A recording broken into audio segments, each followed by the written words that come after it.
పద్మశాలి మూల పురుషుడు భావన ఋషి ఖ్యాతి భార్య. వాళ్ళ పిల్లలు దాత విధాత లక్ష్మి.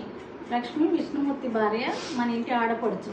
ఇంకా చెప్పాలంటే మార్కండేయుడు, మృకండు చాలామంది ఉన్నారు. వాళ్ళందరి గురించి చెప్పడం అది చాలా సమయం పడుతుందండి. చాలామంది ఉన్నారు. భావన ఋషి భద్రావతి సూర్యుడి కుమార్తె. వీళ్ళ పెళ్ళికి దేవీ దేవతలందరూ వచ్చి ఆశీర్వదించారు. మేము పద్మశాలీలము. మమ్మల్ని పద్మబ్రాహ్మణులని కూడా అంటారు.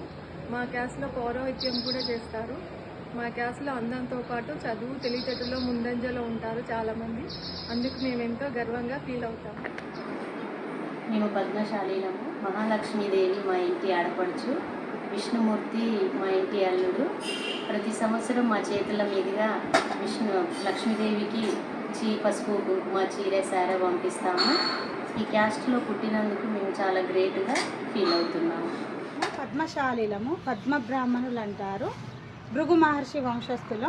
ఋషి అనే గోత్రము మా పద్మశాలీలకు మాత్రమే ఉంటుంది. మా పద్మశాలీలు అన్ని రంగాలలో ముందంజలో ఉన్నారు. అందుకు మేము గర్వపడుతున్నాము. మమ్మల్ని పద్మశాలీలు అంటారు మరియు పద్మ బ్రాహ్మణులు అని కూడా అంటారు. ప్రపంచంలో మానవాళి అందరికీ బట్టలు అందజేసిన ఘనత పద్మశాలీలదే. అందుకు మేము ఎంతో గర్వంగా ఫీల్ అవుతున్నాం.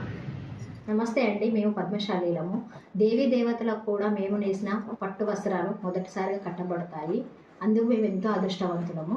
బంగారము, వెండి, వజ్ర వైడూర్యాలతో వస్త్రాలు నేసే నైపుణ్యం కలవారు మా పద్మశాలీలు. ప్రపంచమంతా మానవాళికి వస్త్రాలు అందించి మా పద్మశాలీలు ఎంతో గ్రేట్గా ఫీల్ అవుతున్నాము. 6 మీటర్ల చీరను కూడా నేసి అగ్గిపెట్టెలో పెట్టే నైపుణ్యం కలవారు మా పద్మశాలీలు. పద్మశాలీయులం మేము. భృగు వంశానికి చెందిన వాళ్ళు. యమధర్మరాజును ఎదిరించేంతటి శివానుగ్రహం పొందిన చిరంజీవి మార్కండేయుడి వంశం మాది. ఈ వంశంలో పుట్టినందుకు మేము చాలా గర్విస్తున్నాము. పద్మశాలి మూల పురుషుడు భృగు మహర్షి. భృగు మహర్షి కుమారుడు శుక్ర మహర్షి. వీరిద్దరికీ పరమశివుడు నామకరణం చేశాడు. వీరిద్దరూ ఘోర తపస్సు చేసి మృత్యు సంజీవని విద్య నేర్చుకున్నారు. అనగా చనిపోయిన వారిని బ్రతికించడం. ఆ మహాత్మనీయ వంశంలో పుట్టినందుకు మేము గర్విస్తున్నాము. పద్మశాలీలు అంటారు మమ్మల్ని. పద్మబ్రాహ్మణులు కూడా అంటారు. ఇంకా కార్యాలయంలో కూడా మేమే ముందున్నాము. అమ్మాయిలైనా అబ్బాయిలైనా. ఎందుకంటే ఆ మగ్గం నేర్చేటప్పుడు ఆ గేర్లు అవన్నీ అలవాటుగా ఉంటాయి. ఇంకా చీర నేర్చిన గంట కూడా మాదే, అగ్గిపెట్టెలు. ఇంకా దానికి మేము చాలా గ్రేట్గా ఫీల్ అవుతాం. భావన ఋషి భద్రావతికి 101 మంది కుమారులు పద్మశాలీలు. పద్మశాలీలకు ఋషి అనే గోత్రం ఉంటుంది. మనకు తప్ప ఇంకెవ్వరికీ ఉండదు ఈ గోత్రం. మరి పద్మశాలీలు అంటే పద్మం వంటి గుణములు కలిగిన వారని అర్థము. పద్మము బురదలో ఉన్న నిశ్చలంగా స్వచ్ఛంగా ఉంటుంది. శాలి అంటే ప్రకాశించడం అని అర్థం. ఇంతటి గొప్ప చరిత్ర గల కులంలో పుట్టినందుకు చాలా గర్విస్తున్నాను. భృగు మహర్షి కూడా మన జ్యోతిష శాస్త్రం రాసింది కూడా భృగు మహర్షి గారే. మరి మన పిల్లలకు తెలియజేయండి, మన క్యాస్ట్లో ఇలా మహాత్ములు ఉన్నారు, ఋషులు ఉన్నారు అని పిల్లలకు చెప్తే వాళ్ళ వాళ్ళకు చెప్పేటట్టుగా చెప్పండి.